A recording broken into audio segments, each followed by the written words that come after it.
मैं doctor Rashmi Agrawal, associate professor history, SMB government PG college Nathdwara से हूँ। हम एमए फाइनल हिस्ट्री का second B paper institution of medieval India का अध्ययन कर रहे हैं। आज मैंने एक ई कंटेंट डाला है जो मध्यकालीन भारत में जागीरदार एवं कृषक वर्ग से संबंधित है। उसी को आगे बढ़ाते हुए हम आज मुगल कालीन जागीर व्यवस्था पर अपना ये व्याख्यान दे रहे हैं। 16वीं शताब्दी में मुगल साम्राज्य की स्थापना हुई थी, ये आप सभी को मालूम है। इस काल में साम्राज्य के अंतर्गत भारत के वृहद क्षेत्र का एकीकरण ही नहीं किया गया, अपितु प्रशासनिक केंद्रीयकरण के साथ ही स्थायित्व भी प्रदान किया गया, जो सल्तनत काल में हमको देखने को नहीं मिलता था। वस्तुतः बादशाह द्वारा अधिकृत भूक्षेत्र में अपने राजस्व वसूली के अधिकारों को अपने अमीरों को प्रदान करने की व्यवस्था यथावत बनाए के रखी गई थी। यद्यपि राजनीतिक शक्ति के स्वरूप के साथ इस व्यवस्था के स्वरूप एवं कार्यविधि में महत्वपूर्ण परिवर्तन आया था। वह क्षेत्र जहाँ के भू राजस्व संकलन का अधिकार बादशाह द्वारा शाही अधिकारियों को प्रदान किया जाता था, उसे जागीर के नाम से संबोधित किया जाता था। तुयूल एवं इक्ता शब्द जागीर के पर्यायवाची शब्द थे, किंतु ये शब्द परवर्ती काल में सामान्यतः प्रचलन में नहीं रहे थे। जागीर प्राप्तकर्ता को जागीरदार कहा जाता था। हिंदुस्तान में जागीर शब्द का प्रचलन लगभग 15वीं शताब्दी से आरंभ हुआ माना जाता है।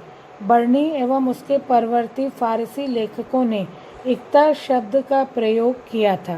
बृहद फारसी शब्दकोश बहार-ए-आज़म में जागीर शब्द की यह तकनीकी व्यवस्था दी गई थी। जागीर जयगीर वह भूक्षेत्र था जो बादशाह मनसबदारों अथवा इस तरह के व्यक्तियों को प्रदान करता था।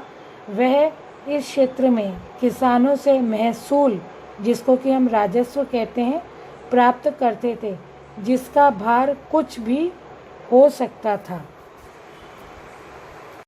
सामान्यतः मनसबदार ही मुगल काल में जागीरदार होते थे।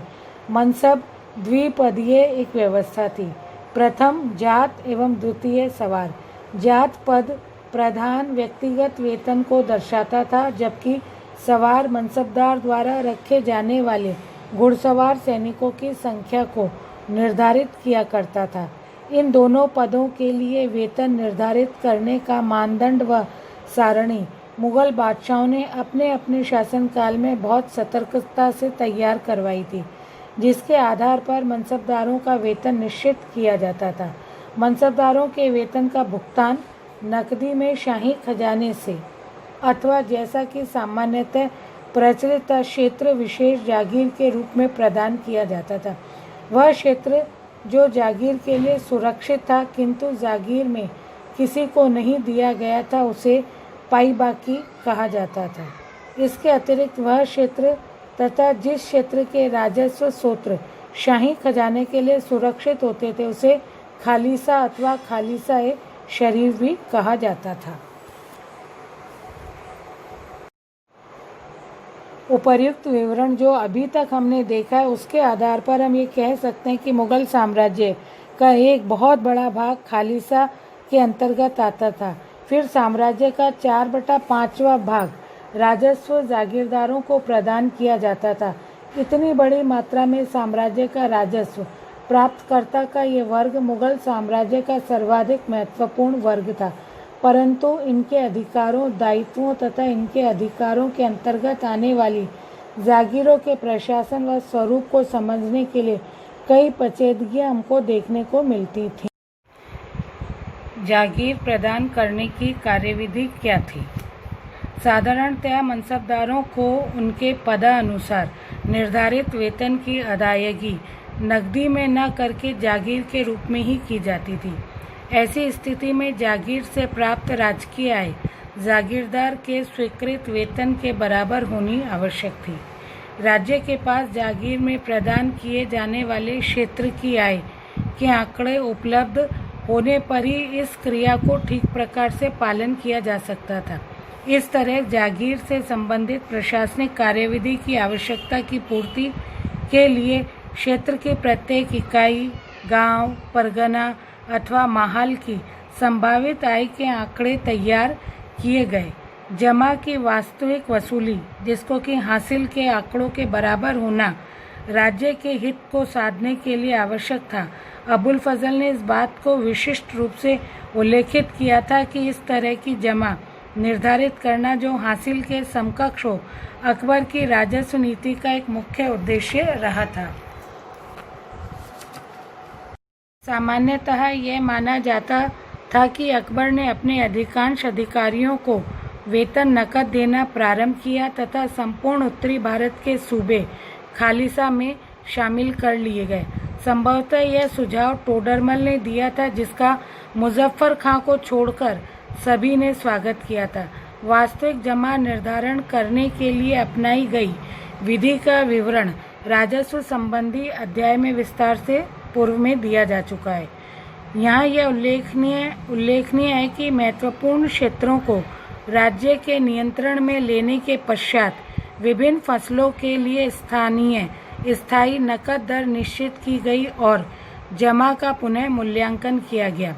जागीर प्रदान करने के लिए नवीन जमा केवल जब्ती सूबों तक ही सीमित रखी गई थी। जागीर प्रदान करने के लिए उपर्युक्त जमा को 17वीं शताब्दी में जमादामी कहा जाने लगा था, क्योंकि जमा के आंकड़े अब दामों में अंकित किए जाने लगे थे। इरफान हबीब द्वारा प्रस्तुत आंकड़ों से स्पष्ट हो जाता है कि जमा आंकड़ों में बंगाल को छोड़कर सभी स्थानों में निरंतर परिवर्तन हो रहा था। यह कहना अधिक ठीक होगा कि न तो जमाए दहसाला और न ही जमादामी हमेशा वास्तविक आय का प्रतिनिधित्व किया करती थी। वस्तुतः प्रदान की गई जागीर की जमा के स्वीकृत वेतन मांग से कम होने पर बचे हुए वेतन मांग की राशि, जिसे तलब के नाम से भी अंकित किया जाता था, को अंत में अंकित किया जाता था। इस बकाया राशि की जागीर का भुगतान प्रशासन द्वारा नकदी में किया जाता था अथवा समकक्ष राशि की जागीर प्रदान की जाती थी। इसी के साथ हमारा ये जागीर व्यवस्था का जो व्याख्यान है समाप्त होता है। अगले ही कंटेंट में हमने जागीर का हस्तांतरण कैसे होता है और उनका प्रशासन, उस पर हमने अपना ही कंटेंट डाल रहे हैं, जिसको आप आगे कंटिन्यू करेंगे।